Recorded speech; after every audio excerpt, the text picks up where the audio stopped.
काफ़ी एप्रिसिएशन भी मिला है।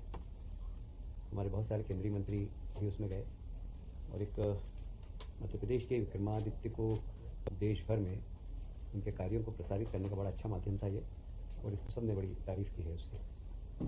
कुछ लोगों ने भी कन्फ्यूज़न फैलाया है कि लाडली लक्ष्मी योजना बंद हो रही है। ऐसा कुछ भी नहीं है। 10 की जगह कुछ 16 से लाडली लक्ष्मी बहना मंडला में माननीय मुख्यमंत्री स्वयं जाएंगे और ये राशि अब 10 से 15 के बीच में कभी भी शासन की सुविधा होगी तब इसको बांट दी जाएगी। इसलिए ये कन्फ्यूज़न जो फैला रहे हैं लोग, उनको मैं स्पष्ट कर देना चाहता हूँ कि लाडली लक्ष्मी योजना कभी बंद नहीं होगी। और लाडली लक्ष्मी लाडली दोनों ही हो गए, दोनों हो गए, लाडली बहना भी हो गई, लाडली लक्ष्मी बहना, दोनों कभी बंद नहीं। एनडीडीबी और मध्य प्रदेश के बीच में आपने देखा, हमारे माननीय गृह मंत्री जी आए थे। हमारा लक्ष्य थोड़ा कम था, उन्होंने लक्ष्य बढ़ाने का हमें निर्देश दिया। हम लक्ष्य बढ़ा रहे हैं और प्रदेश के लगभग 50% से भी ज़्यादा गांव इसमें दूध उत्पादन के क्षेत्र में अभी काम कर रहे हैं। उत्पादन का भी एरिया और बढ़ाएंगे और संग्रहण का भी हमारी क्षमता बढ़ाकर हम कैसे हमारे यहाँ के किसानों का, जो किसान हमने कहा है कि उसकी इनकम डबल हो, तो ये भी एक माध्यम है कि पशुपालक गोपालक जो किसान हैं हम उसे उनकी कैसे आय बढ़ाएं। तो किसानों की चिंता करना, सहकारिता के माध्यम से पशुओं की चिंता करना और दूध बेचकर उसका आय का लाभ किसानों तक पहुँचे, इसकी चिंता करना, ये जवाबदारी हमने ली है। और हम निश्चित रूप से मध्य प्रदेश के किसानों को दूध उत्पादन में सहयोग भी प्रदान करेंगे और जो दूध उत्पादित होगा उसको उचित मूल्य पर खरीद कर उनके किसानों की आय डबल करने का हमारा जो संकल्प है उसको पूरा करने का प्रयास करेंगे। एक बहुत बड़ी सौगात हमको अभी बाबा साहब भीमराव अम्बेडकर की जन्मस्थली महू से एक ट्रेन रेल मंत्री अश्विनी जोशी जी ने प्रारंभ की है, जो महू से दिल्ली तक जाएगी। ये नई ट्रेन है और 13 तारीख को उन्होंने रात में हरी झंडी दिखाकर, हमारे महू के कार्यकर्ताओं ने और हमारी राज्यसभा सदस्य कविता जी ने झंडी दिखाकर उस ट्रेन को प्रारंभ किया है।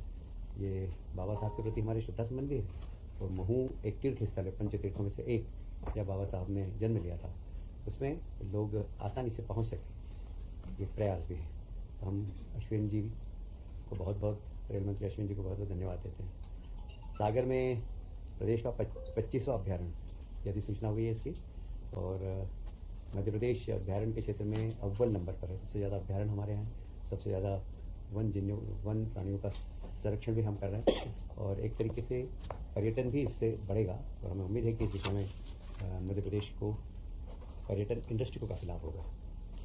अभी पिछले दिनों माननीय सड़क एवं परिवहन मंत्री नितिन गडकरी जी बदनावर आए थे और वहाँ से पीतमपुर में उन्होंने जो भी नया इंफ्रास्ट्रक्चर खड़ा हो रहा है उसको भी देखा और साथ ही बहुत सारी घोषणाएं भी की और कुछ सड़कों का उद्घाटन भी किया।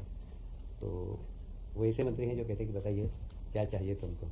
तो हमने सिंहस्थ के बारे में भी उनको जानकारी दी, तो उन्होंने कहा ठीक है, आप प्रपोजल भेजो। उज्जैन के लिए, सिंहस्थ के लिए हम सारे जितने भी आप लाएंगे प्रोजेक्ट, हम सबकी स्वीकृति प्रदान करेंगे, ये हमने आश्वासन दिया। और नवा खांडा लागत इसकी लगभग 1900 करोड़ रुपये है, 81 किलोमीटर इसकी लंबाई है। खांडा आप सब जानते हैं कि आदिवासी क्षेत्र है, जब कहीं पर भी एक अच्छा मार्ग निकलता है, चिरोड़ बनती है, तो वहाँ की आर्थिक बढ़ जाती है। ये आदिवासी क्षेत्र के लिए एक आर्थिक तंत्र को मजबूत करने का एक बहुत बड़ा साधन है। उसी प्रकार उज्जैन झालावाड़ भी 4 लेन मार्ग, जो 2500 करोड़ का है, इसमें भी बहुत सारा आदिवासी क्षेत्र आता है। ये 133 किलोमीटर का है और वो भी स्वीकृति प्रदान करेंगे। क्षेत्र में 6 लेन बाईपास लगभग 3500 करोड़ का, 17 किलोमीटर का, 77 किलोमीटर, उसकी भी उन्होंने स्वीकृति प्रदान की है। आप सभी जानते हैं अन्नदाता और नारी, हम इन 4 स्तंभ है, उसमें से 3 स्तंभ के बारे में हमने योजना बनाकर आप लोगों को अवगत कराया है। आज हम अन्नदाता के ऊपर हमने पूरी प्लानिंग की है।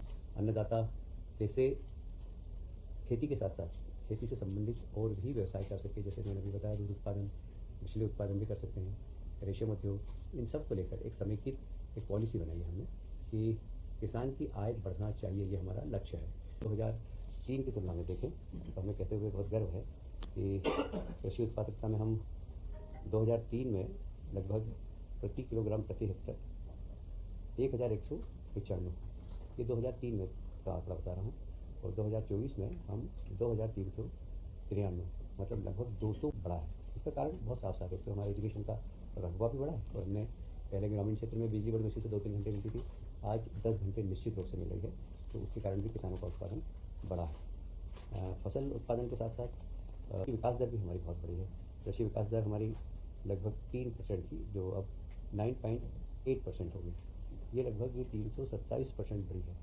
ये भी कारण एक ही है उसका, हमने किसान गाँव और किसानों को फोकस कैसे अच्छे तरीके से किसान कर सकें, तो उत्पादन के साथ साथ उनकी की उचित मूल्य मिले, इसकी हमने चिंता की। तो एमएसपी समय समय पर हमने मूल्य वृद्धि करके किसानों की आय में वृद्धि कर देखेंगे अगर, तो लगभग 4,508 गुना बढ़ा है, 8% बढ़ा, 4,508%।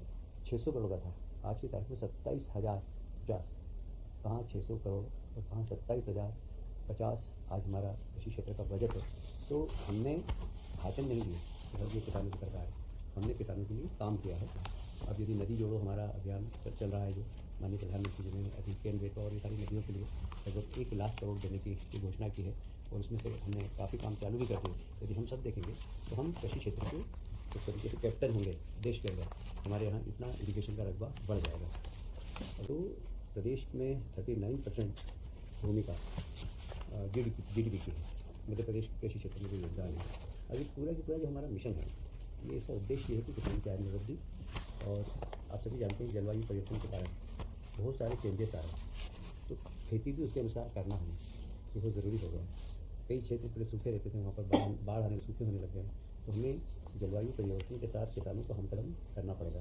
तो एक कृषि जलवायु के अनुकूल किसानों की खेती हो, इस दिशा में। नमस्कार साथियों, तो आज मध्य प्रदेश मुख्यमंत्री मोहन यादव की अगुवाई में मंगलवार 15 अप्रैल को कैबिनेट की अहम बैठक होने जा रही है। बैठक राजधानी भोपाल के मंत्रालय में दोपहर 3 बजे से आयोजित होगी। इस बैठक में किसानों कर्मचारियों के लिए बड़ी फैसले पर मोहर लग सकती है। किसानों के लिए अन्नदाता मिशन मोहर तय। सरकार की ओर से किसानों की भलाई के लिए अन्नदाता मिशन लाने का प्रस्ताव है। इस मिशन के तहत किसानों से जुड़ी सभी योजनाओं को एक छत के नीचे लाकर बेहतर क्रियान्वयन निगरानी की व्यवस्था की जाएगी। फसल बीमा योजना को मजबूर बनाने के लिए नई पहल लाई गई है। सिंचाई परियोजना में निवेश और नई योजनाओं पर विचार होगा। किसानों को समय पर सस्ती खाद बीज मुहैया कराने की रणनीति बनाई गई है। कर्मचारियों के प्रमोशन और वेतन पर भी फैसला संभव है। प्रदेश के करीब 4 लाख अधिकारी कर्मचारी इस बैठक से राहत की उम्मीद लगाकर बैठे, क्योंकि मुख्यमंत्री पहले ही शीघ्र प्रमोशन देने की बात कह चुके हैं। वेतन, स्थानांतरण नीति और सेवा शर्तों से जुड़े अहम प्रस्ताव पर चर्चा तय मानी जा रही है। डेयरी विकास बोर्ड से जुड़े अनुबंध भी चर्चा होगी। राष्ट्रीय डेयरी विकास और मध्य प्रदेश डेयरी फेडरेशन के बीच हुए अनुबंध की कार्रवाई। वहीं साथियों, कल आएगी लाडली बहना योजना की राशि। मध्य प्रदेश में 16 अप्रैल 2000 बुधवार को लाडली बहना योजना की किस्त आएगी। मुख्यमंत्री मोहन यादव ने 16 अप्रैल को मंडला जिले के टिकवारा गांव में आयोजित सामूहिक विवाह सम्मेलन में शामिल होने को लेकर 1100 लड़कियों की शादी होगी। बता दें कि इस दौरान लाडली बहना योजना की किस्त भी जारी कर देंगे। सीएम मोहन यादव की तरफ से खुद इसका आधिकारिक ऐलान हो गया है। इसके अलावा सीएम मोहन मंडला जिले में कई बड़ी सौगात देने वाले हैं। मुख्यमंत्री डॉक्टर मोहन यादव दिन भर का कार्यक्रम रहेगा। सीएम मोहन यादव सुबह 11:50 पर विधायक सभागृह वड़वल जिला रतना पहुंचेंगे।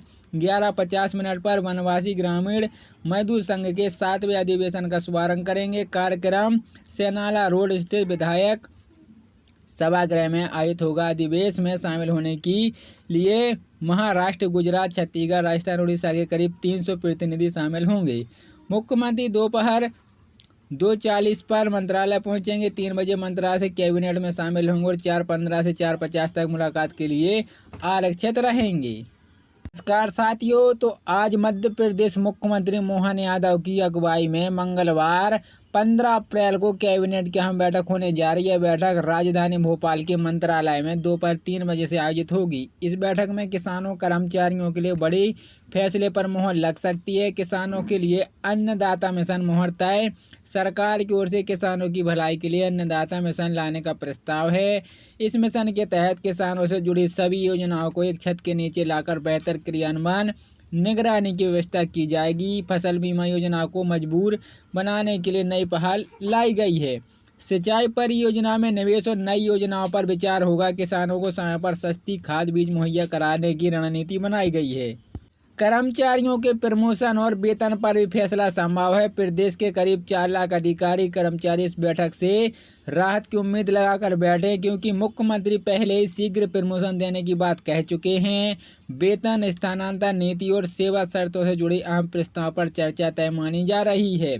डेयरी विकास बोर्ड से जुड़े अनुबंध भी चर्चा होगी। राष्ट्रीय डेयरी विकास और मध्य प्रदेश डेयरी फेडरेशन के बीच हुए अनुबंध की कार्यान्वयन योजना को भी बैठक में अति रूप से दिया